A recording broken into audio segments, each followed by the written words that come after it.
allegiance to the flag of the United States of America and to the republic for which it stands, one nation, under God, indivisible, with liberty and justice for all. With that said, I'd ask of our committee for the approval of minutes and review the last, if I can get a motion and a second. I will so move. And a second? Second. Second. That said, we can move on to new business. We're going to move reports later. We have a group of citizens here tonight who probably want to talk to some of the upcoming new business issues. I will preface that we're going to discuss tonight the dogs in township parks according to the previous resolution that was given to the commissioners for review. My understanding is they're not yet going to vote on it at the upcoming meeting, but a future meeting, which Tammy may be able to give more information on. In addition, we were tasked in the past to review the ordinance that was put in place for Skunk Hollow. We are starting to have discussions starting tonight from residents and community and the board in terms of that ordinance and any perceived changes that we need to make or recommendations to the commissioners. And with that said, we'll also have a discussion about Odoricio Park. We had an extensive discussion last week about the park, and we'll be looking to have, again, some more public comment as we want to make that park into an excellent park for everyone. So with that said, I'd like to open first public comment primarily to dogs in Township Park. And just a reminder, we have a group here tonight, just 5 minutes of your time, if you would. If you come to the podium, and just address your name and address as we're being broadcast tonight as well. We'd obviously like to hear your opinion about the previous dog ordinance as well as the one specifically to Skunk Hollow with the policy in the past about weekend limits with leashing. And we're going to, as the board, discuss that a little bit further tonight as well. So with that said, if there's any public comment, this is a good time to start. Anyone?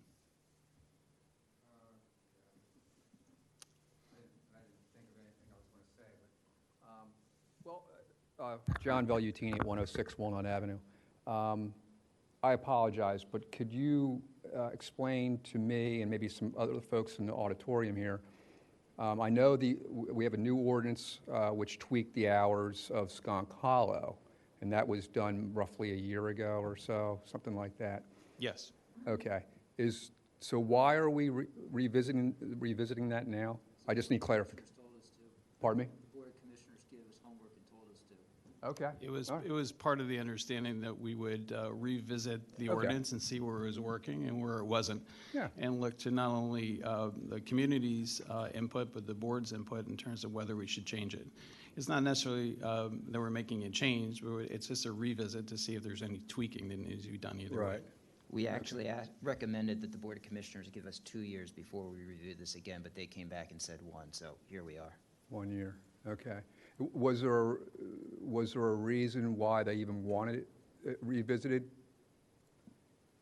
I think it was sort of like a sunset type provision, like that way it didn't just become permanent accidentally. Yeah. So it sort of compelled us to look at it again. Okay. Doesn't mean we're going to do anything with it. Yeah. Or not. You might sense there's some resistance doesn't even have to do it tonight, but the board has it, so we will do as we're told. Right, okay. Well, I mean, I can speak for a lot of people that are in support of off-leash dogs in Skunk Hollow. That is such a gem of the township, our ability to let our dogs just open it up a little bit, and it rubs off on the owners too. It's just a great day to be with your animal and let them run off leash.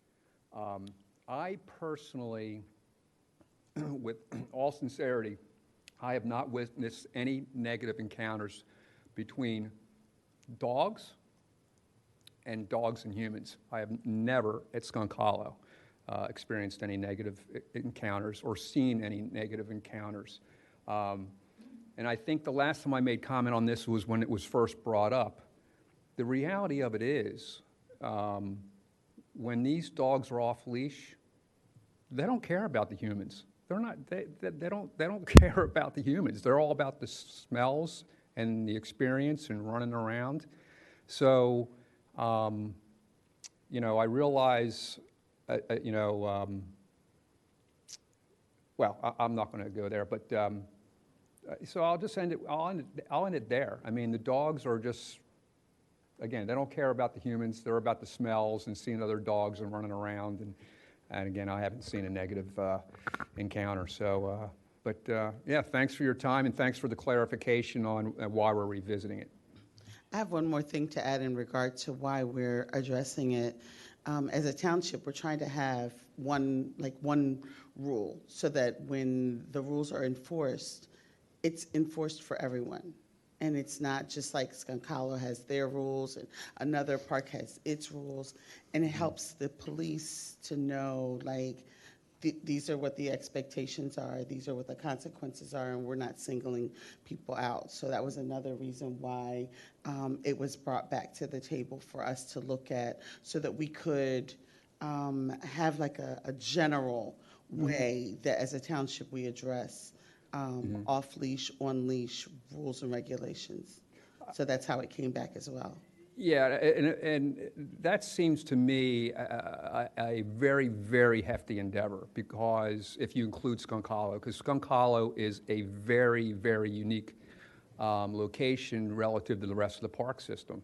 Now, when I think of the other park system, I think of like Cowan Park and North Wayne Park, but I find Skunk Hollow to be very unique, and I would hope that the township could just, and the Board of Commissioners just make,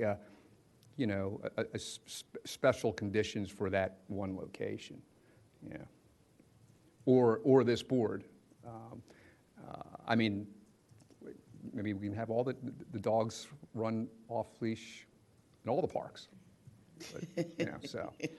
I do have a question for you. Do you have any specific recommendations about the current ordinance, things that you'd want to change one or the other? Well, I mean, I'm not and this is not to be flippant, but yeah, just roll back the hours to 24/7, or, open hours every day, including the weekends. Some weekend days, you get busy, I just don't get there by noon, But the only other thing is, I don't know if the signage is prominent enough in terms of the hours today. So if you are hearing complaints that people aren't abiding by those hours, they may legitimately not know it. I know there is some signage at the beginning of the trailhead at the top of the parking lot. I don't remember it being very prominent. I remember reading it, and I honestly don't remember how big of a sign it is, so. Well, there's two signs there, actually. I think there's one that's a 9x12, and it's to the left, and then I think there's another one to the right that's a little bit smaller. So there are two signs there. There's a sign over at Sawmill Park as you enter into Skunk Hollow. So if you were to cross over Sawmill Road, there's one there. If you go down off of Darby Paley Road, down into the, I guess near where the, where the composting area is, there's a sign that's there to get on the trail in that parking lot as well. Okay. 9x12. Yeah. I don't know. I mean, it's good there's a sign. I don't know if if that's a concern of the board and the township and the Board of Commissioners that some of the folks are currently not abiding by those hours, it might be a signage thing. 9x12 seems a little small to me. Okay. So. It's typically the size of signs that are in parks, so, we didn't want to put anything up that was too you got to have bright that balance, and big right? and large, but, you we're put happy the to big one and reconsider someone's gonna that. complain about it. Yeah, and we're happy to reconsider that, depending on the direction that this goes in. Yeah, terrific, thanks. Thank you. Thank you, thanks. And do we have any other community comments? Hi, good evening. Paula Ball, 417 Woodland Avenue in Wayne. I haven't seen any bad interactions. I walk there pretty much every day, Saturdays and Sundays as well in the mornings. Rarely do I ever encounter anyone that's there without a dog. Rarely. And probably the only time I do encounter people that don't have dogs is on the weekends. And most of the time we get very positive comments. I bring my kids here because we love seeing the dogs play together.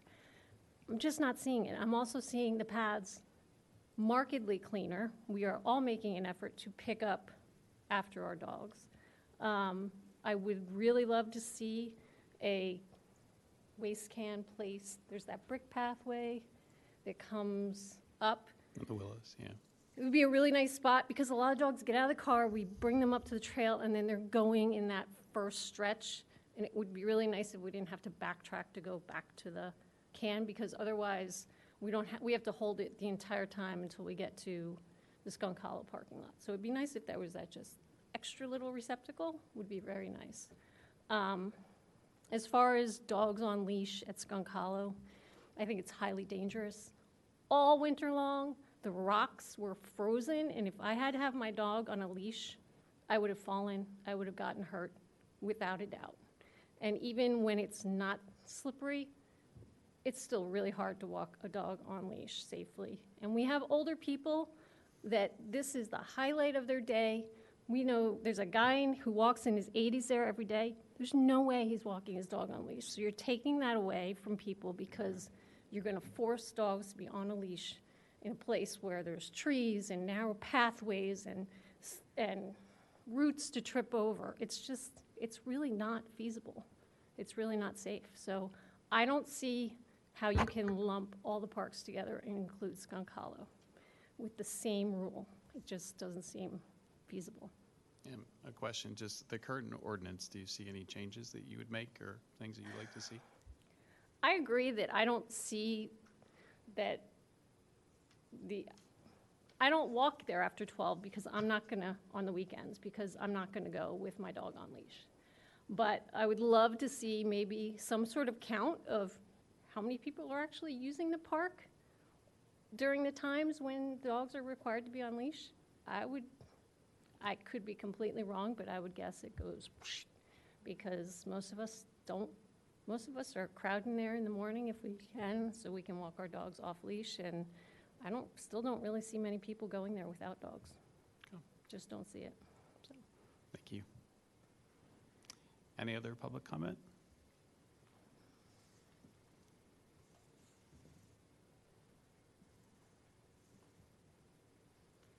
Hi, Teresa Bucklew, 107 Garrett Ave, Bryn I wanted to say thanks, Clark, for coming with me back in December. He accompanied me, and I feel like that was a pretty regular day, and I don't remember there being any negative interaction, if you do.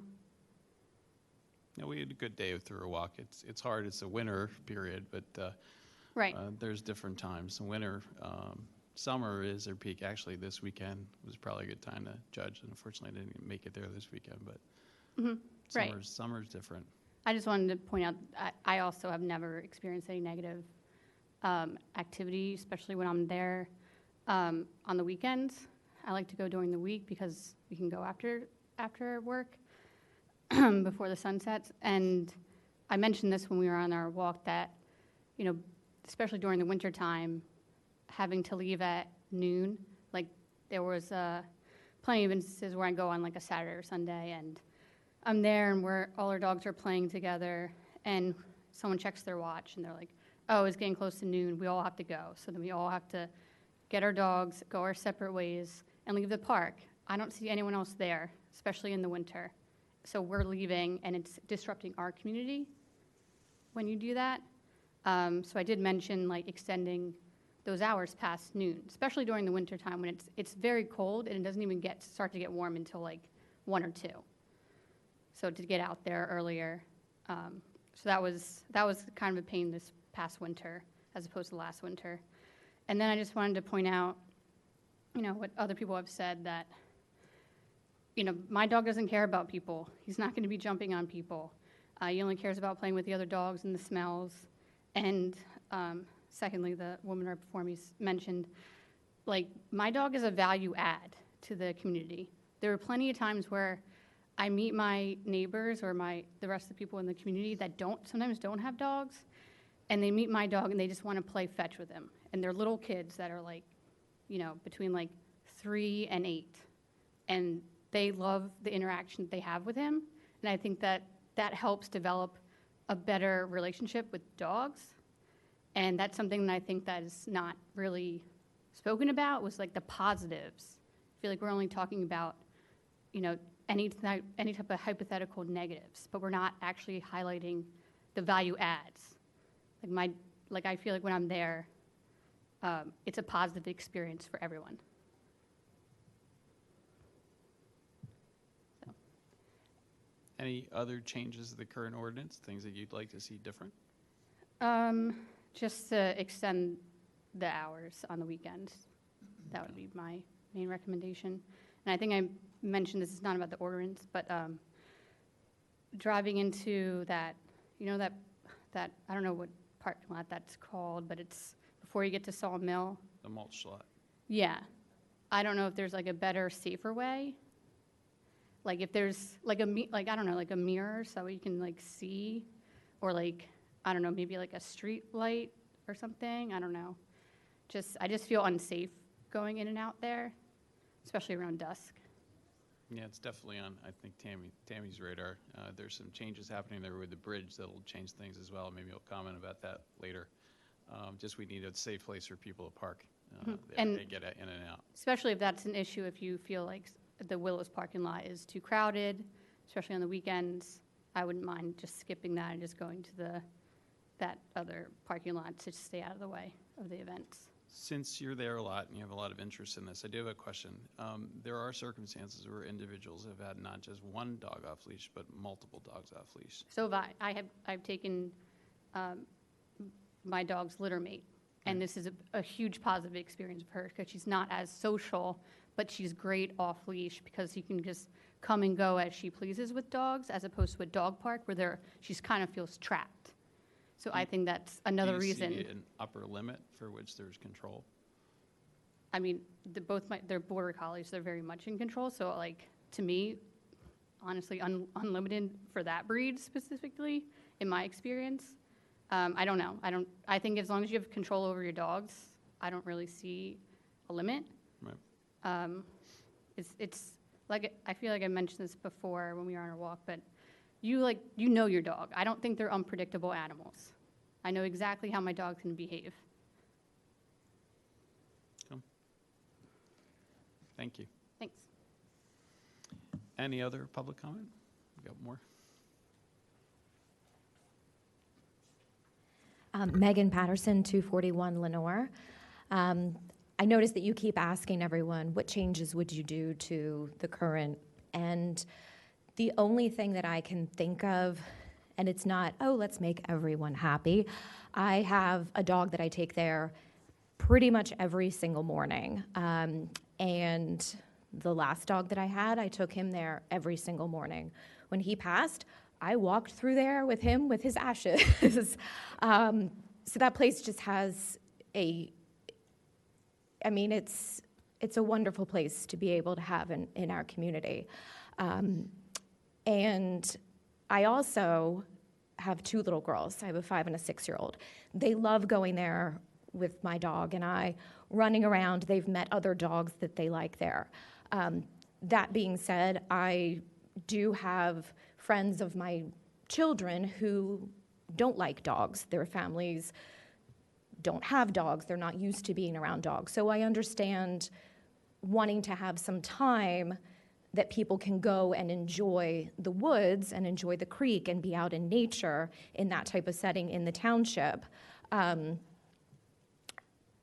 They have the weekends. They have that time after noon on Saturdays and Sundays. The only thing that I would think that could potentially change, or that would change, and this would just be adding to Tammy's sign, maybe just in the summertime when schools are off, having those restricted hours and then opening it up the rest of the time. I know there's a lot of people who are stay-at-home parents, kids are off of schools, there's teachers that have off during the summers, so maybe that could be a compromise, that the noon, call it the noon time slot, is in just part of the year. I have never seen anyone in the winter there on the weekends in the afternoon. I mean, it's icy. That's not a time when you go out with the family, like, let's go on a family hike, because it's just. It's a warm day It's cold, phenomenon. yeah, it's cold, and even if there's an Blue sky day. unseasonably warm day. So that's the only thing that I could think of, like, maybe just keep the weekend afternoons closed to the dogs during the summer. So. Thank you. Any other comments? Hi, I'm Glennis Hamilton. I live on Beech Tree Lane in Wayne, Pennsylvania. I just wanted to say I'm one of those people with multiple dogs.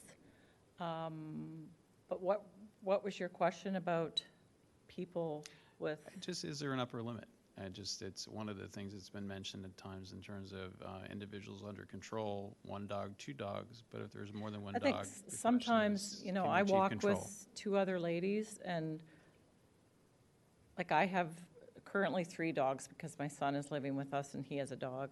And then my friend has 2 dogs, my other friend has a dog. So if we're all together, it seems like a lot, but we're all kind of separate people, like, you know. I probably wouldn't walk there if my dogs were not good on the trail. They follow me right from the car up to the head of the trail. They stay, you know, they may go ahead a little bit, but I've never had a problem with my 3 current dogs walking there every day. I did have a question about, I know there's a camera in the parking lot now, and we're wondering, what are you watching? That's something I'm not aware of. I don't believe the camera's there now. It was there when the sign was being stolen or moved. So there was a sign that was there at the wood chip path before you head up into the trail, you know, where the kiosk is and everything. So the sign had been removed 3 times. So there was a camera that was put up to try to see what occurred. It looks like there's still something up on the pole there. I can double check with our police department, but my understanding was it was relocated to another area for Yeah. surveillance. I just wanted to get an understanding on that as well. But We're not aware of any Parks and Rec surveillance right now, so we're not aware. So Tammy will tell us if there is. we so. are. Well, we do have surveillance at like Emlyn Tunnel and some of the other parks. So, and Enki, of course, Understood. over here at the At Comfort least for- Station. So for it is, this it is something we Yeah. want to do more of, really, across the park system. But this was there specifically for this Have issue. you had a problem since, or? We have not. And as far as I know, the last time I was there, Someone the gave sign us was the intact. sign. That's good. Thank Okay. you. Thank you. Any other comments from the public? Thank you. With that said, we're going to open time for the committee to have a discussion, which we do in the open. So that being said, now it's time for committee. Does anyone have any words to this review? Anything to add, change, any proposals to modify? I don't know that we've looked at the possibility. I think about other places that allow animals without giving too much information, right? There are places where people bring their dogs with them on vacation or what have you, and they tend to have like an area that's just for the dogs. And the rest of the place is for everybody, but there's like a dog park or dog area where if you have a dog that can handle being off leash, that's fine. If you're, I know it's an expense, but perhaps because everybody seems to be not necessarily wanting for their dogs to never be able to be off the park at the park that is where they live, is it possible to institute like a dog park maybe at the beginning of every park or on some entrance side where it's like you don't have to walk through, you don't have to walk past the kids, you just kind of need your leash long enough to get into your dog park area, and then you can let them play, all the dogs are there. I know at our park, I've watched, and they literally, while the dogs do run freely across the field, they know to go to their specific section of the park that's not on the field, that's not on the baseball, that's, you know what I mean? It's kind of like their little area, and they all play and they all socialize, and you know what I mean? And like, okay, yeah, I'm on the committee and I'm thinking, well, gosh, their dog just ran through the park without a leash, you know what I mean? And this is a no dog park with no, you know, but when you see how, I don't want to be offensive, but you see how civilized and how trained they are. It's like they know where their part of the park is, and they go, and that's where the owners, that's where the dogs, that's where the kids, that's where everybody kind of like that's dog oriented congregates. And it's not by the playground, it's, you know, and I'm just wondering if there's a way that we can create something like that, that's, because as we say, you know, dogs, animals, they've become a part of our families. And so to exclude them or to make them not welcome into one of the spaces that, you know, we value, it doesn't seem to be going over well with the public. So that would be my suggestion, is to maybe, you know, and I don't know how every park is configured, so, you know, forgive me if I sound ignorant, but maybe just gate off like a significant area that, you know, you could just go in, all your signage for the dogs, everything is like right there, and like that's their area.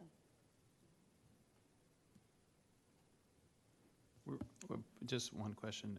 Was there anything specific to the ordinance at hand for Skunk Hollow that you'd like to see changed? No? Cool.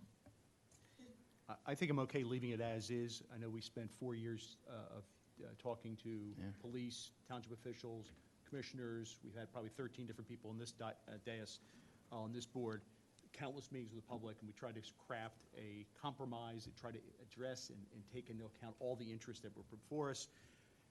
Barring some major reason for us to change course on that, I say we stay the course, at least in terms of recommendation as to Skunk Hollow. I would concur with Bill. I know there was a lot of debate on this to begin with. Also, I think the board, when asking for 2 years before we revisited, part of it was because we're dealing with anecdotal evidence across the board, one way or the other. I know someone mentioned earlier that they didn't see people go in there in the afternoons. I was there on the 2nd of February. I saw 10 individuals with dogs. 9 of them were off leash during the hours when they're supposed to be on. I know that's just a snapshot, it's anecdotal, but that's what we're dealing with in general. I also think that to get, these time limits were just put in last year, I think, to get a full effect of how they're affecting the community and so forth. I think it would be premature if we were to adjust them one way or another at this time. So I would recommend that the board suggest or recommend to the Board of Commissioners that they maintain the status quo. The only question I have in my mind is, when would we suggest that it be revisited? Whether it's next year or 2 years from now, but I think some time of review is appropriate.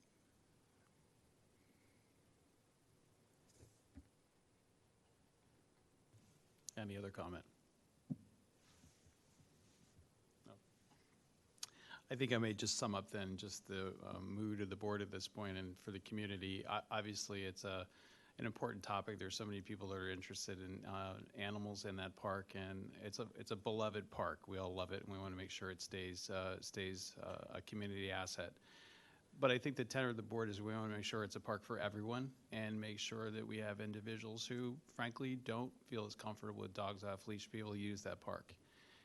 We've tried to take a stance with our last resolution related to Skunk Hollow, to find some common ground where we know that some our community, particularly on busy summer weekends, for example, we need to have a little bit more control so we can have larger groups in the park and whatnot. So it was our hope that that motion would set in motion at least an effort to try to self-police to a degree. I think the frustration that some of us have seen is, despite having some of the signs in place there continues to be off-leash activity, even at very busy times. We would just ask the community, we would put this ordinance in place as a good faith effort to try to make sure the parks are everyone. And I just put it out on these weekend periods where we have a leash ordinance in place. We're just asking to try to follow our ordinance to make sure that we can ensure the parks for everyone. There have been great suggestions. The signage has always been a frustration, and I think Tammy's done a great job at trying to do signage. I think we can do more, frankly. We've had at previous committee meetings a suggestion of these great signs that kind of enforce a culture of respectful for everyone, whether it be a biker or a hiker or somebody on a horse. We have to share the park together, and it's just a reminder. There's been some records in terms of events that have occurred in parks. We've asked Tammy to try to be as transparent as possible with those records for any type of accidents or events. And I'd ask Tammy to try to continue to keep us in the loop if there's anything occurring. And likewise, we'll try to share with the public. But I think for now, the tenor of the community or the board is to wait another year to reassess this issue and not make any major changes in the policy regarding Skunk Hollow. The township commissioners will take on the role of the larger ordinance for the remainder of the dog parks, but there's a lot of room for change. I know some suggestions in terms of like other parks or changes in other parks. It really is based on community needs, and if there's opportunities to do dog parks or things that are great for one park in particular that meets a community's need, it's something we should hear. But it's a very complicated thing that's very hard to, in one meeting, kind of decide how we're going to do it. So it's going to continue to be a conversation. So with that said, I may close out that portion of dogs in township parks if the board agrees, unless you have further comment. I think Tammy may have a comment. I have a question for Tammy. Do we need to do something in terms of vote to formalize Clark's, I think, accurate summary of the mood of the board, I guess? Yes, I think if we could get a sense of the board on how you want to proceed in making the recommendation to the Board of Commissioners, so they have that, and then that'll be taken to them, obviously, when we go back to also discuss the permissions across the rest of the dog parks with the Board of Commissioners, which will be to be determined, of course, possibly sometime in April or May, when we can get on one of their agendas. The only thing I would ask the board here, the Parks Board, to maybe consider is to perhaps maybe review, not annually, but perhaps upon any substantial concerns or feedbacks or issues that perhaps I bring forward, just being at the forefront of what we're hearing from the community as well as the police department in terms of any activity that, they're receiving in terms of citations and issues that are occurring that are, 911 calls, which they receive directly, rather than have it become an annual thing, be something that maybe is just based on any type of substantial activity or recommendations that we bring it forward, to bring it back to this particular board, and or the Board of Commissioners, should that be the direction they choose. Would you like to craft a motion to that effect? I don't know that we need a motion for Tammy's second point. And I think the agenda items can be placed on whatever the reason, whether we've dealt with the issue before, a member of this board, or quite frankly, Tammy, you can put it on the agenda, and we'd be happy to entertain, I would think, as a board. I'm going to speak for the other members of the board. I think we could put a motion forward, I think something along the lines of that we recommend that the Board of Commissioners maintain the current hours for Skunk Hollow Park that are laid out in ordinance 2004-01, and that the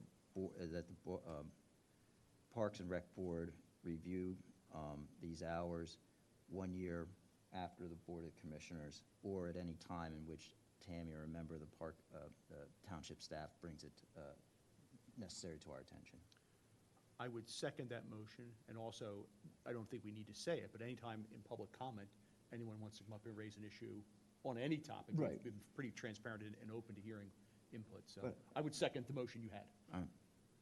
Drop my commentary. Was intended to be part of the motion. All right. With that said, I think we can move on to our next order of business, which is the Odorosio Park Comprehensive Plan. We need to vote on the Oh, motion. we do need to do a formal vote. Motion. Well, I'll ask to go back to that second motion. If we can have a vote, I'll say aye. Any nays? With that said, it is motion passed. And then I can move on to the Odorosio Park Comprehensive Improvement Project. And again, for community here tonight, the Odorosio Park project is a big one for us. We want to make sure we get it right. So if there's any comments, we'd love to hear it tonight for our park. Anyone tonight for Odorosio? I think Tammy. Splash pad? For dogs? My dog would like it. Thank you. Thank you. If I Thank could you just all. make one, first of all, if I could just make one comment before the folks in the audience leave. Two things. First of all, I just want to thank you for continuing to stay engaged in this topic. It's great to have the dual feedback coming to us and obviously to this board. And definitely, if you aren't on any type of e-blast or informational receipt, please make sure you give me your email so we have the opportunity to connect with you, so you know whenever this does go back to the Board of Commissioners, you have an opportunity to attend that meeting as well. And then also, we're going to be starting the paving project at the Willows next week, probably by Wednesday. So just pay attention to the entrance and the exit. Yes, we've already started some of the work. So the entire driveways in and around the parking lots, all the way around the mansion, the walking paths that are around the pond, they're all the asphalt areas essentially are going to be repaved. So there's going to be restrictions coming in. So if you see the entrance closed, that means the exit will be open. And then traffic flow can go in and out of the exit. So it's going to change from day to day, even though we'll have messaging and stuff that'll go out to the public. Just know that like one day the entrance might be the only way in and out, and then some days the exit might be the only way in and out. And then there may be a period of time where the parking lot is closed, the main lot that I'm sure many of you access the trail. That just means you might have to park at the cottage or in the exit area. So we'll have a little relief to having dogs, obviously, coming in through the park. We would just recommend you keep your dog on your leash if you do have to park in one of those ancillary lots to get there. Or Skunk Hollow, which we know isn't the safest lot to get in and out of, as we had discussed, and something that we're definitely looking at as well.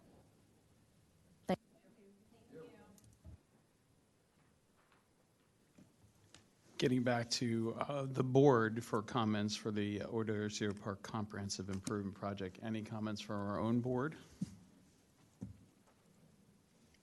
Tammy, do you have any tie-ins for this, what we reviewed last week? Because if not, we'll go right into your reports. Well, I was going to present just a couple of revisions to the Odorosio Park plan that I had prepared. So I would just encourage anybody watching tonight just to make sure they take an opportunity to view the February meeting if they would like to see the presentation. It was lengthy, of course, in February. We had a lot of dialogue and a lot of discussion, which is actually leading us forward now to take a look at a revision. But then you can kind of go back and trace the history and all of the steps that were taken to get to this point. So I'm going to shortcut through a lot of that here today, and just kind of take us to where we are. Obviously in February last meeting, we reviewed the first round of the conceptual plan. We had some public input, which was really helpful, which I took back and actually reworked a couple of the areas with our designer. There's still a lot of areas that are in question. I also want to make a note for the public that on next Tuesday, March 18th, we're going to have a video conference on Zoom. So there's a link that's been posted at the project website that we're circulating around through social media, through our e-newsletters, so folks have that. I'm just basically going to do a video conference opportunity to review the plan and give some feedback, recognizing we haven't had a lot of attendance so far at these meetings. I know we did a little bit better at the RTCA, which we plan to do that as well. Looking to coordinate that in April and or May, and perhaps even a meeting at the park, maybe April, May, or June. So keep an eye out for that as well. Then the goal would hopefully be by June, July, that we could really narrow down to a plan that would be recommended on to the Board of Commissioners, that then would go on to the Board of Commissioners, be presented for public comment and public input, and then hopefully potentially for budgeting options, as that'll tie in with the 2026, believe it or not already, budgeting for the capital plan, as well as any potential for borrowing or other funding mechanisms that could ultimately fund the park. So I just want to jump to the plan. So a couple of revisions. First of all, I wanted to note the play space. So this is one of the areas we really wanted to kind of highlight a little bit in a little bit more detail. We've had a lot of feedback about developing the playground. We just heard recently a splash pad would be a great idea. I know we heard a lot about that in a lot of the public meetings we had.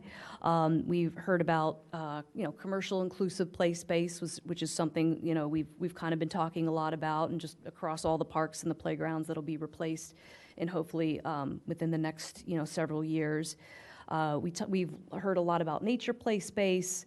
We've heard a lot about exercise stations for children, teens, adults, things like that. So I hope to take an opportunity during the Zoom meeting that we're planning on having on the 18th and talk about that space as well, to really start to understand what people want to see there. Because right now we have a lot of ideas and we have a finite space to design within. So that's one area we're going to want to focus on. The other is the pavilion restroom.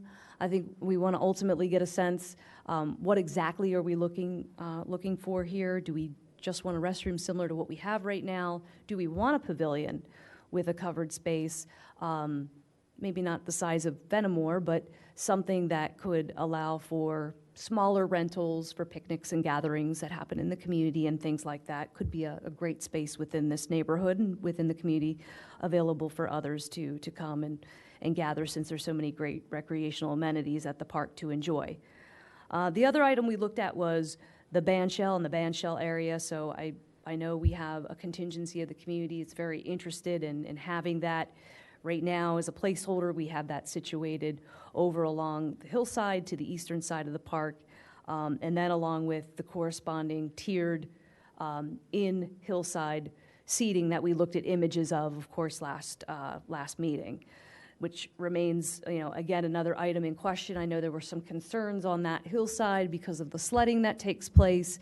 I don't know if maybe there's a way that we could truncate that area so that it's smaller, put fencing around it perhaps so no one uses it in that fashion, or just not take it off altogether and just simply use the hillside for seating and use the upper lawn for seating, maybe add more benches, more furnishings, things like that. So ultimately, it'll be great to start to zero in on those things and see exactly what folks want to see, because ultimately, we want to get to a point where we can make a recommendation on the plan and then define what we think it's going to cost. Because essentially, before it leaves this board and then, of course, goes on to the Board of Commissioners, we're going to want to have a magnitude of some order of magnitude to understand costs just for the budgeting that we want to tie within. We had also talked about here on the western side of the park, potentially having seating along with a dugout block dugout built into the system that would be a retaining wall, so actual dugouts now in the park versus the open bench areas, and then a seating configuration that would be over that, that would give access to the West Wayne parking lot there on that side. I had talked to a resident earlier before the meeting, and she had shown some ideas of how we could still have potentially a retaining wall, but maybe not the dugouts per se, but maybe something more of an open dugout like we have at Warren Philippone. And I'd be happy to show you guys examples of those at a later time, or if you get a chance, head over to that park. We did a renovation in 2015 that had open air dugouts with fencing around them. So they were screened in, you could still see within them, but they weren't a block structure like a dugout that you would see at Emlyn Tunnel. Like a pizza oven. So those are some considerations that could be changed there, as well as a potential configuration of seating maybe behind the backstop. So there's some creativity we can put to this. It's not in stone, as I had presented before. This is a living, breathing document right now. It's got a lot of room to grow and change, but the great news is we have something here we're looking at after our 2 years of meeting with residents, doing a survey, and going through a lot of different strides to generate feedback. The other area we looked at in great detail last meeting was a change in the configuration of the parking lot at Church and Fairview. So we had heard early on in some of the public meetings that folks wanted to see a one-way in on Church, one-way out on Fairview, or vice versa. And after we talked about this a little bit more at the last meeting, I think what we heard from one of our board members that actually would be impacted on one of these streets is that really there's a concern for extra traffic. Funneling all the traffic then in one direction could lead to more traffic, of course, in front of, you know, those houses and those streets, which are, as you know, are very narrow.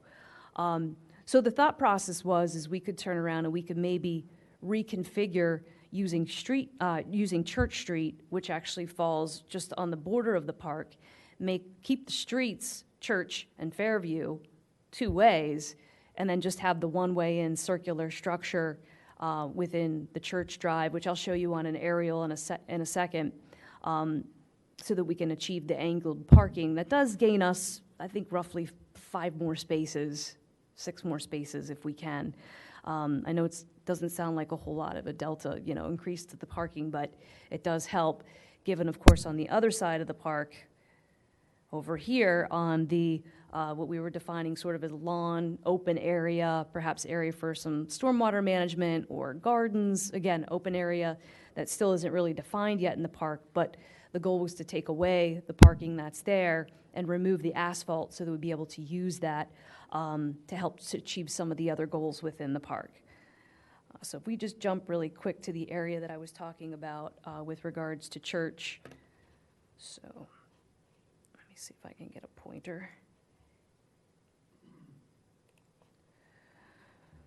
So Church would stay two ways, and Fairview would stay two ways, and then the one-way configuration could potentially be here, or it could just be an expansion, an enlargement of the parking lot that's there, so that it's not one way in, one way out. Because in order to do this, first of all, we're going to have to take a look at it with our staff traffic committee.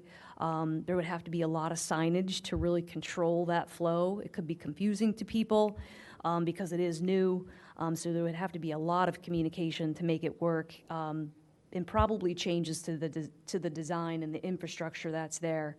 So one other consideration might be is to expand the lot so that instead of right now having you have the parking along the park here, where you have the bumpers, and then folks who park on this side, they just kind of parallel park. Since the park land does include this green space here, we might be able to increase the size of the lot, keep it two-way, and achieve the additional parking that we would be looking at. It wouldn't be the angled parking, it would be the straight parking that you typically would see. So that is a consideration for this space that we'll have to define eventually. So if I just pull up this image here, kind of show you, we may be able to reconfigure this by expansion to achieve the goals of the extra parking. And I do want to have a closer discussion again with Radnor Wayne Little League and Legion, just to understand their parking needs before we commit to anything. I know that we've had a lot of discussions with them. They've been mostly supportive of this plan, but I want to do diligence there and review it under the different configurations that we're potentially looking at. So ideally, it would be good to have some feedback from the board on this piece. I'm not trying to put anybody on the spot tonight, but this is one of those areas where, you know, we're going to be looking to try and define a little bit more. That way we can go back and really drill into the design a little bit better and see how creative we can get. So as you can see here, really the existing parking gives you about 19 spots with the one-way in, one-way out flow. Even if it was just using this portion of Church, you're only getting an additional 6 spots. So there might be a different way that we can look at that to try and get more. And then if we jump over to the West Wayne parking lot, one of the thoughts here would be for some expansion, which we could evaluate as well. I know we have some large boulders in this area. We have some trees here, trees on this area, so we may not be able to expand too much. But reconfiguring this lot to a one-way in, one-way out flow would take our existing 16 spots. Granted, a lot of people do park over on this area, again, parallel, because it doesn't really have defined parking, to what the one-way in, one-way out flow with the angled parking would really get us 22 spots. So a pretty good increase. The other thought processes too is if we were to keep something over here, we could maybe shorten this lot. We could keep it a parking area if we wanted to have 3 parking areas. Personally, I would recommend going to the 2 areas and try to maximize as best as we can, provided it works for our usage in the park, and utilize this area to be able to achieve the green space that we're going to need, some of the grading that's going to be needed from the new comfort station or pavilion, the new playground. Keep in mind, those improvements are going to require stormwater management. We're also trying to achieve a hillside erosion issue that's happening very substantially within this park. And removing this asphalt in this area is going to help that because it's going to help us achieve some grading to be able to catch that water before it sheet flows down and continues to ruin the hillside. Because I know we looked at some pictures in the last meeting, but you will see there's significant undercutting under these stairs, and you can see the erosion around the trees all through the park. So I wanted to go through, just kind of present those few changes. I'll jump back to the main conceptual plan. I know there's a lot of moving pieces with this. Again, I think we talked about there's a lot of trees in the lower part of the park here that you're seeing as new trees. That doesn't mean they're going to go there. It means that once we have a plan, then we'll go in and we'll backfill where new trees, landscaping, any vegetative swales or rain gardens, things like that might be needed. And overall, continuing to try to achieve the stormwater management that will be needed as a result of the improvements, particularly in some of these areas that are down here in the southern portion of the park, along the back of the residence, along Atlee. Tammy, will there need to be a fairly complicated water mitigation system for under these lots? Like Friends of Radnor had a lot of engineering to deal with that. Are we going to be dealing with similar? The goal was not to deal with that in this park, but to be able to achieve it in perhaps some other ways. With that being said, until we identify the improvements and do all the stormwater calculations and work with the engineering team to understand what's needed, we don't know. And as far as an underground system, obviously that could be very expensive to the improvements of a park like this. A portion of those might be needed. I think until we understand what improvements we'd like to see, we won't be able to figure that detail out. I assume they have to perk all that ground to make sure it's permeable. And Exactly. we don't know what's underneath it. And none of that has ever been done because these improvements were made way before those ordinances ever existed. And that could add, obviously, to the cost greatly, right? Those lots, we could be surprised. To the parking lots, it depends unless they're able to achieve the management on site in some way. Yeah. To be able to filter it, you know, if there's a way to tip the back portion of some of these, well, in particular the lot on West towards, I'm sure there's inlets along West Wayne Avenue. I think we have to take a look at what some of those pieces of infrastructure are around, in and around the park to see where we could achieve it. Tammy, how many spaces do you know, if you know offhand, are over at Friends of Radnor Trail? I just know, I mean, it's across the street, it's an easy overflow if there was, you know, concerns about parking here. I don't know offhand. Let's see if I could pull up the internet though and find out. I mean, yeah. What's that? Yeah. Oh, I think it's more than that. Is it more than? Yeah, I mean, I don't have the parking lot. Good size. I just didn't know, I mean, that just might be, you know, I mean, it's walking across West Wayne Avenue there, I realize, but it could serve as a potential overflow if there were. Well, we may have to have a crosswalk though, if we're going to do that, just to, out of safety diligence. Right. I was just thinking if there, you know, if there was the desire to have where that, I'll call the center lot over at Odorissio no longer serve as a parking space. So the new lot's obviously different. But, I mean, it's a good sized lot to get some additional 5, spaces 6, there. 7, 8, 9, 10, 11, 12, 13, 14, 15, 16, 17, 18, 19, 20, 21, 22. For a single, I mean, again, there's not tournaments being held over there where there's multiple teams. I mean, it's one-on-one teams. 40? Yeah. It's huge.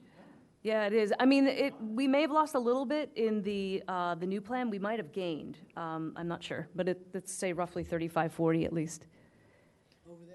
At Friends of Radnor Trails. That's Friends of Radnor Trails Park before the renovation. And I thought there was a crosswalk, and maybe, I thought there was a crosswalk by see. the boulders. Yeah, there it is. Right, but I mean, if we're increasing that, we might have to have Like a rapid flashing beacon, signage. We may have to make some improvements there to make that a safer crosswalk. And again, that's just for overflow. It would be. The only concern that I would have is that the veterinarian business here does use this lot, and this lot does get busy because it is a dog park as well, and that's use and access to the trail, which is only one of, 2 lots along the Radnor Trail. Right. That would just be my concern, and I would think during baseball, that is a busier time, for trail usage and dog park usage and all of that. So on my end, again, I want to really drill into understanding the parking a little bit more specifically with Legion. I need to connect with them and take a look at this, as well as the school district, who I know uses the park as well heavily in the after-school time slot. I know the kids are bused over there, but I'm not sure for games what that looks like. I'm sure it's very similar to what we would see during a baseball game for Radnor Wayne Little League in terms of parents away, parents here and away, parents coming to games. Hey, Tommy. The input on all this, which is all great, and where did the input come for all of this? In other words, up to this point, the band shell, the this, that, the other stuff, where did that come from, and who put the input in there? So we had a substantial amount of meetings that started in 2022, I believe. I was just trying to jump to the slide. So these are all the meetings that we had. Actually, we had a... Who participated? Oh, I in that? apologize. So, it would have been neighbors of the park. We had fair amount of neighbors, especially that came out to the RTCA, the Radnor Township Civic Association, where we had several meetings in person there, just to make it more convenient, obviously, for the neighbors to come. See, what I was thinking of, and this is, I'm probably way off base here, but I see 3 distinct demographic differences here between Highland Avenue, Atlee Road, and West Wayne. It just seems to me that I hope all of them have been represented, and if they haven't been, should they be? In other words, I'm not sure that they would all be on the same wavelength as to the needs and requirements for Odorosio. I don't know. And then you mentioned the baseball, the Legion, the school, and everything else, which is maybe a different demographic, but that's not the point. It's a different segment that has to be heard from, as you say.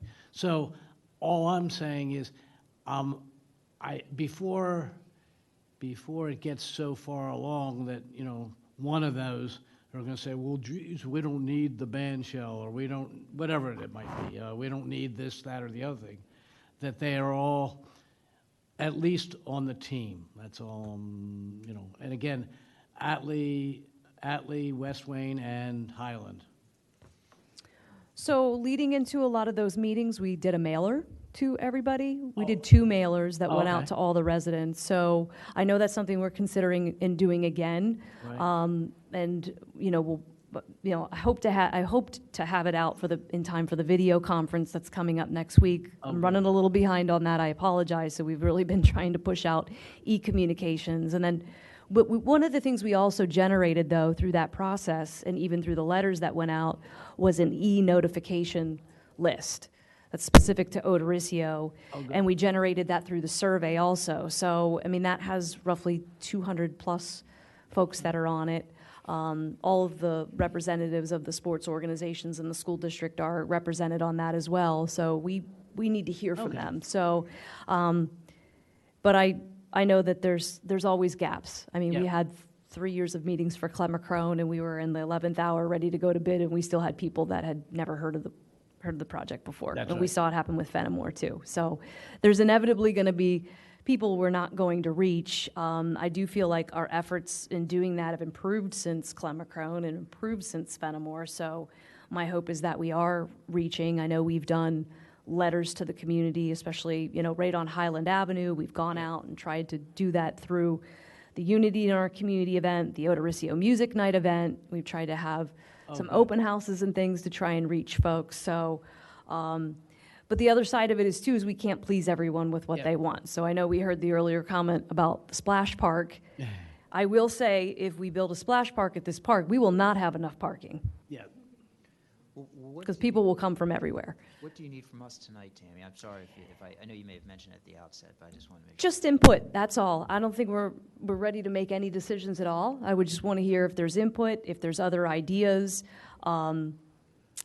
anything that you want to give tonight. This is just an ongoing process of getting feedback tonight, getting feedback next Tuesday, and then probably coming back to this board in April, and then I would guess maybe the RTCA in May, maybe an in-park meeting in June is sort of what I'm kind of thinking out loud about, pending, of course, the RTCA's availability, and then maybe a presentation to the Board of Commissioners in July.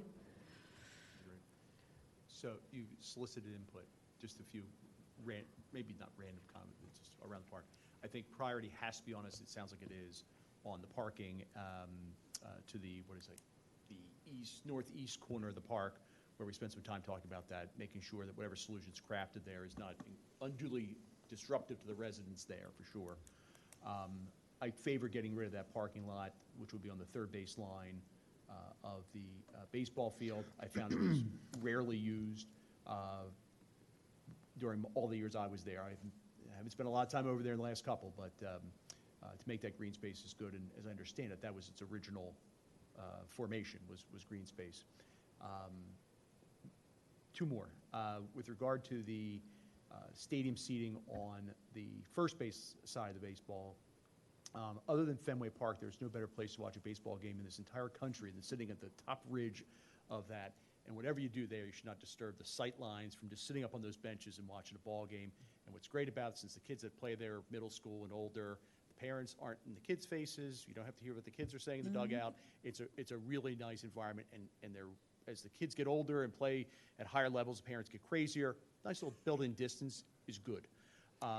Lastly, related to baseball, I know in the past, Radnor Wayne Little League has contributed financially to just about any of the upgrades we've done in the baseball realm. I assume that's on the list. Obviously, you can't go to them with a blank canvas and say, would you like to contribute?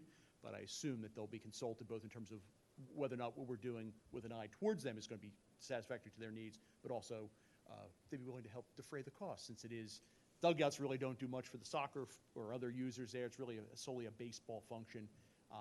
Obviously, the school teams use it as well, but Radnor Wayne and Legion probably should be consulted and pass the hat to them. They have been. It's ongoing discussion. I assumed. I've been on the receiving end They love of the that plan, back in my old though. days. Does the baseball community have a weigh-in about those earthen dugouts? Is that a ad, or is that important? I can't speak to the current state of opinion, and probably Andy's a little closer to it now than I am, but two comments I would make is that there had been long a desire to have something there. Especially when you get the showers in the summer and whatnot. But having sat in the aforementioned pizza ovens at Tennell for many years, you got to be careful about what you do. And I do like those solutions at Philippone were nice. The noise from the parents didn't stay out of the dugouts, but at least their bodies did. So it was a nice barrier. And the kids didn't swelter half to death in the summer baking. And the feedback I've gotten from Radnor Wayne Little League is the dugouts at Warren Philippone are something they would like to replicate at Emlyn Tennell, which is actually a project that they are looking at and funding. So that's something that we do have in the pipeline that we've been talking about. So I actually just ironically had meetings with Tom McWilliams and Nate Parkin twice in the last 2 weeks, just over different projects that they're aspiring. And I did show them this plan, and we had considerable discussion that is open, of course, and fluid in terms of its development. One of the reasonings for developing the block-based dugouts here at this park was to create a wall and stabilize the bank. So, but that could still be done with a dugout that's very similar to one at Philippone. As I mentioned earlier, I had a resident who was actually still here tonight, Kim Cruz Egelhart, showed me a picture of one that was done just like a Philippone dugout that had a retaining wall in the back of it. So that's certainly a consideration, and that's one of those items I would go back and meet with Little League on and Legion and have that conversation, and I believe that might be well received. I'm not sure what the cost differential would be. Probably a little bit cheaper because it's less wall, less block, you know, being carved in, but would be a certainly part of the dialogue. Yeah, oh, sorry, let me chip in here for a second. The, yeah, at Odoricio, Little League did have a plan for it, say 20 years ago, and it was the kind that just had the top to it, which would give you the shade. And then they did talk about, oh, could we hold back the hill, and it doesn't have to be a full-size wall in the back. So it's things we've talked about. Yeah, I think that's a good revision for us to consider. And I know the storage came up as well. We had that discussion. And one of the thoughts was to create that somehow into the configuration to the side of the dugout. And maybe that's something that could still be configured into, we'll call it the Philippone-like dugout structure. I think that might have to be given a little bit more thought, though, because the nearest storage would be up the hillside near the restroom, of course, and that's a long way to go with an L screen, chalkers and liners and all of that stuff. So, and unfortunately, what we find is that stuff's left all over the field or left around the field, and then the neighborhood kids come down and they play, and then there's stuff laying out. Like, that is one of the things we definitely want to mitigate. Somebody's sneezing a lot. Wow. Bless them. So it's definitely going to be a priority to try to figure out that piece too. Thank you, Tammy. Did you have plans to go to reports or old business? While I'm here, I can jump right into reports. I wanted to just kind of give an update on some of the programming upcoming and the community events. Of course, Arbor Day, we're approaching here on April 25th. Right now, we have an anticipated plan on the evening of the 25th to do a tree planting at the Willows Park, which actually ties into a project that the Shade Tree Committee is doing as part of their spring tree planting, which is on April 12th, a couple weeks earlier. So if you're familiar with the portion of the Willows on the exit drive to the eastern part of the park that goes along the Darby Creek, if you take a walk back the little pathway along the Darby Creek, to your left, there's a big hillside where we have a fire pit that we typically have used for the Great American Backyard Campout. We're in the process, actually, of looking at that area and marking that out to plant that area, to forest that area. So one of the things we've been working really closely, myself, the Township Arborist, and the Public Works Director is, a very strategic, comprehensive tree planting plan. We know we're losing a lot of trees in parks, and then we have major tree planting programs that come about, and we're always sort of looking around like, okay, where are we going to go? Where are we going to put these trees? And come up with a game plan. So we're going to try to really put together a park-by-park plan that shows us and sketches that out where we can do that. I know going back to Odoricio Park, we have a large open space area that's to the southern part of the park that backs up to some of the Atlee residents that are located there at that part of the park. We're going to stop mowing that area and potentially plant that area. So those are just two examples. But for Arbor Day this year, that's our game plan. It hasn't been finalized yet, and I am working with an Eagle Scout that might be coming out with his team.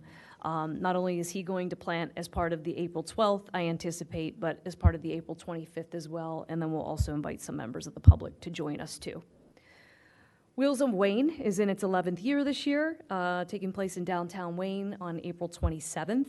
So registration for the vehicles is just about full, so that is one that generally sells out pretty quickly, and then we sort of temper based on the amount of vendors that we have and restaurants that we have participating, opening that back up. And then sometimes on the day of, if we still have room, we take vehicles. So for folks that are looking to join us, try to get your registration in soon, because it looks like that will be closed shortly.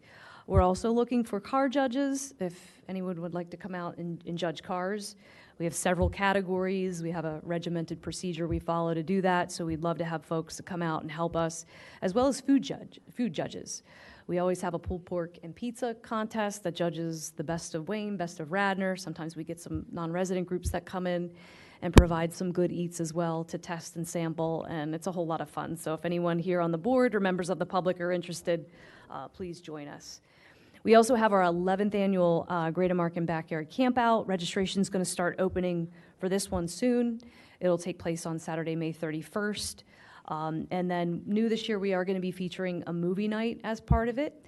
And so we'll welcome all members of the public to take part in it, as well as for those who want to come and they want to camp out in the traditional backyard campout. Odoriceo Music Night will be taking place at the park on Saturday, July 12th, so we currently have planning underway for that. A lot of our great local artists that have actually been playing with us for the last 5 years are going to be back, and they're going to return, and it's always a really fun night at the park. Gives us an opportunity to show off Odoriceo, engage people about the project we know that's on the horizon, and obviously gives justice to the desire, I should say, for a band area, a stage area band shell.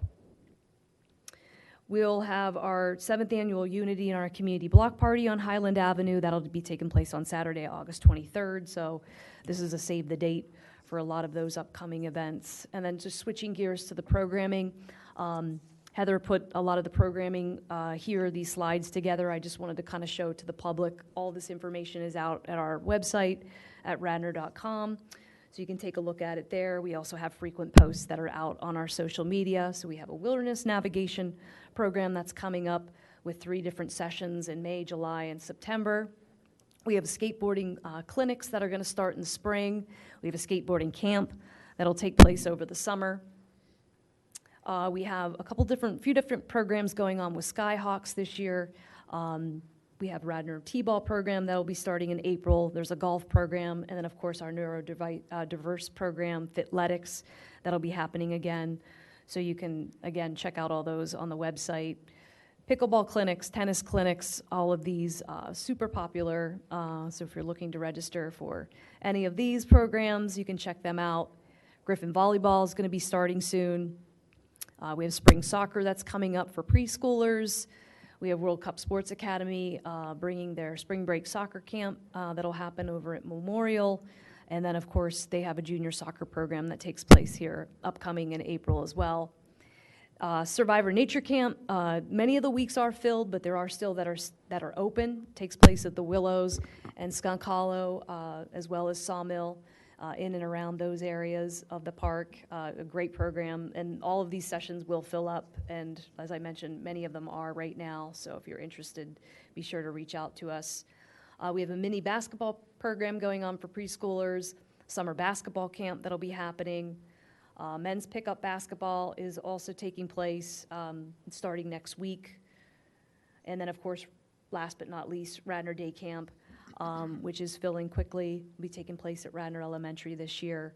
And we're really excited. I think we have probably about 40% of our staff coming back now that we've learned, which makes our job easy when we have returning staff coming back into their roles, and a lot of folks that succeed through the ranks that take on different roles year after year.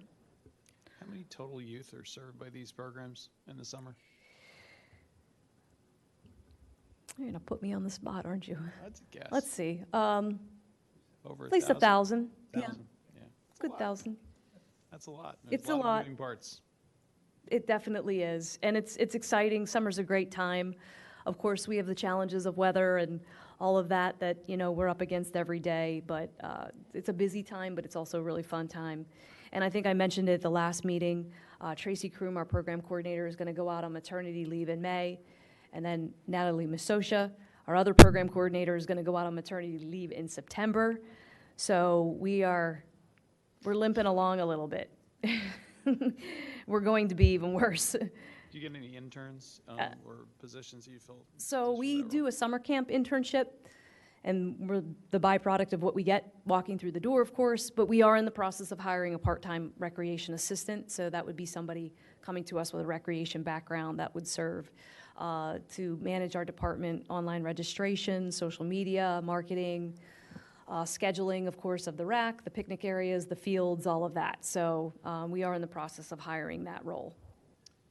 Tim, were you going to move into old business at this point? I was going to jump into Fenimore really quick since I had the slide up. I just wanted to give a quick update on where we are there. So the stable, as you know, we were in the process of developing the bid for construction. That went out a few weeks ago, about a month ago. We actually just had a pre-bid meeting a couple weeks ago, and then on March 31st, we get the bids back. So this is a really big day for us. This is 9 years in the making, as far as the renovations at Fenimore, and this is a really key cog in the wheel in terms of how we're going to move forward. If you'll remember back to my presentation at the June Commissioners meeting, where we kind of laid out the next steps and how we were going in terms of the stable rehab, and then the township now taking on all of the other renovation parts and pieces of the park. So everything from the parking lot, the walkways, the fencing, and all of that's happening. So this is just a little bit of a summary of kind of the steps that we've been working through. I know that the Public Works Department, they put perimeter fencing around the playground, post and rail fencing, that's there now, you will see. They had just got done removing all of the fencing along Eagle and Paul Roads, so that has been removed.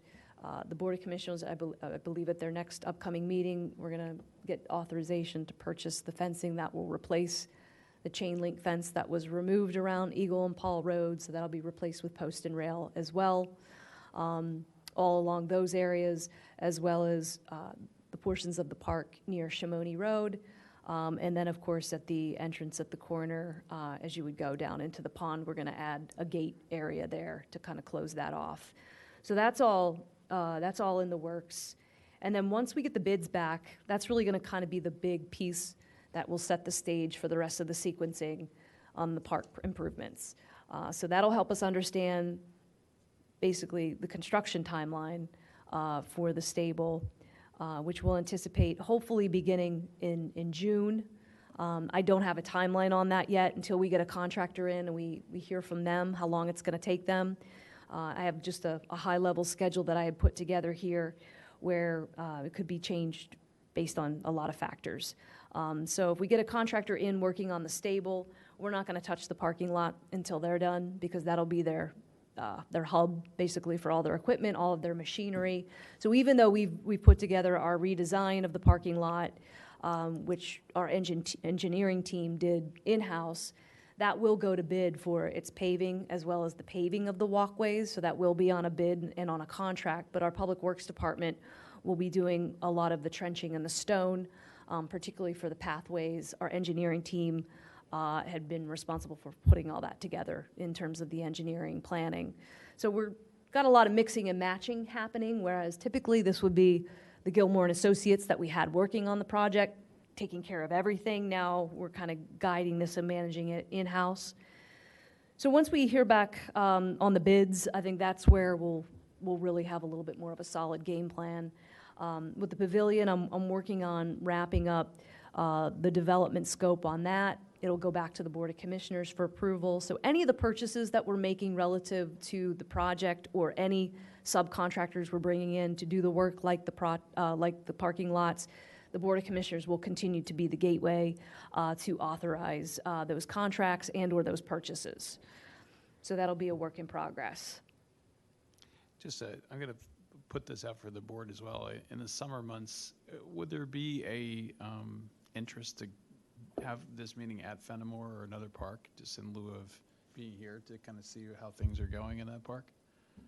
We could certainly do that if we wanted Put it to. up for proposal in the upcoming meeting if we wanted to have one there. If you have, like to see the stable. I've not seen it inside and maybe see where we're going. Well, the stable might not be there yet. I know. Or not the stable. Well, the stable might be under construction, and the pavilion might not be there yet, depending on the timeline. For the community that's interested, obviously an invite for those that care about that park, and maybe we can just have field trip there and a meeting. So, Commissioner Riley, would you back me up that no one wants to see the inside of that stable? No, Okay. yeah, and you don't want to smell it either. well, I was how- just in it. You will never be able to forget the smell of that Yes. stable once you've gone in it. I was just We'll help in with there the for the blue tarp, I pre-bid. It guess, was pretty would be bad. We'll bring a green tarp. We had the N95 masks on while we were in there. Okay.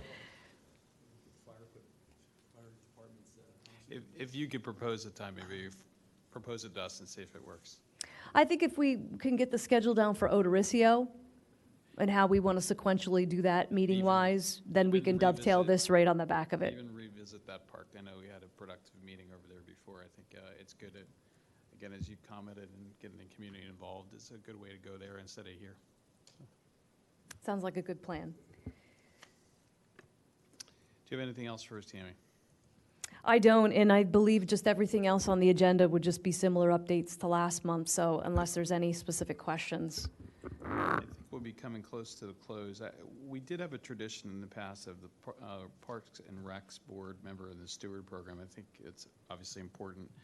Was there any parks in particular that you're representing that you wanted to bring out? Any points or concerns? No concerns. For once, something positive for me to say about Tennell. I'm always complaining about Tennell. That retaining wall on the Radnor House portion of the trail, one of the best things I've seen. It's awesome. It has controlled the mud, all the troubles that were over on that side. It's amazing that the grass over there isn't swampy anymore. There isn't 3 inches of caked up mud. It's really great job by, and I think I saw our did it. Public Works Department doing that. Yeah. They did a fabulous job. I'll pass that along to them. Yep. They'll be thrilled. Any other comments about our parks? We're good? Quick question, the West Wayne, Preserve. development there, what exactly is the status and what are they doing right now? In other words, the trees or what's going on? Maybe just help me. Well, there's project staging for a crosswalk that's being installed across That's what- Conestoga Road. Oh, okay, that's what that is. Yes. Now, what about the actual, I guess, the trees and plantings? Are they updating them? Are they revising them? Or are they putting fertilizer? I don't know. We have a maintenance contract Oh, on okay. that by a landscaper that goes in, and it's the 3-year contract right now. And since the ground was frozen, a lot of the trees had leaned over, obviously. There's a lot of whips, very small, thin, lean trees that had been planted within that park. So they couldn't move them until the ground Gotcha. eased in order to allow them to do that. So I know they've been in there trying to kind of fix up from the winter and the wind and Gotcha. everything. So So that's an ongoing renovation or whatever you want to call it? yes, Okay. and watering and Yeah, all of yeah, that, yeah. and replanting in some of the areas I where gotcha. we're losing. Yeah, great. And one last question for you, Tammy. The tree issue at Aramanek, is that been resolved or at least an appropriate plan? It is. So I know our township manager had an opportunity to meet with the township manager at Newtown to try to get an idea of, what was happening. So just for a little bit of background, so the PGA is coming to Aronimink in 2026. There's a broadcast center that's going to be temporarily situated on their property that is incurring the clear cut of about 800 trees. So this is not in Radnor Township. This is just across the border behind Skunk Hollow Park. So obviously, a lot of concern for that. So 2 temporary gravel lots are going to be placed on the site. So they're going to house the broadcasting centers for like CBS and a lot of the news networks. And so 3 large detention basins for stormwater runoff are being placed on the property. That basically will take the runoff that'll come as a result of those lots that are being installed temporarily. So eventually those lots are going to be removed once the event's over, and then the stormwater basins are going to stay. So I know there have been some concern for stormwater runoff getting to Thomas Run, stormwater runoff, and eventually making its way into the Darby Creek. So everything had been went through the land development process through Newtown, and all of their checks and balances. So they are overseeing all of the permitting and everything other than the NPDES permit for sedimentation and runoff, which I think is a county-based permit. I know that the PGA and Aronimink are waiting on. But our engineer had an opportunity to meet with their engineers on the project, which is Pannoni. Their township arborist happens to be the same arborist as ours, to try and understand exactly what is happening. And we know right now that the project has been approved by Newtown. It's gone through all its necessary checks and balances. And at this point, it'll get all of its inspections and everything thereafter through Aronimink. So there really was nothing else on our end. I know that some of the members of the EAC and the commissioners, I think, had some concerns. So I think it is something that's still going to be monitored. I know we've been talking about doing some water testing in the creek pre-project and then post-project, just to understand if there's, any impact that we may need to safeguard for the future. Okay. If there's nothing else, I move to close our meeting tonight. I'll second. With that, All right. good night. Mr. Chairman. Very nice. Thank you. Yes, sir. Very nice job. The crosswalk, I was surprised, I didn't know that was happening. You know about that? No.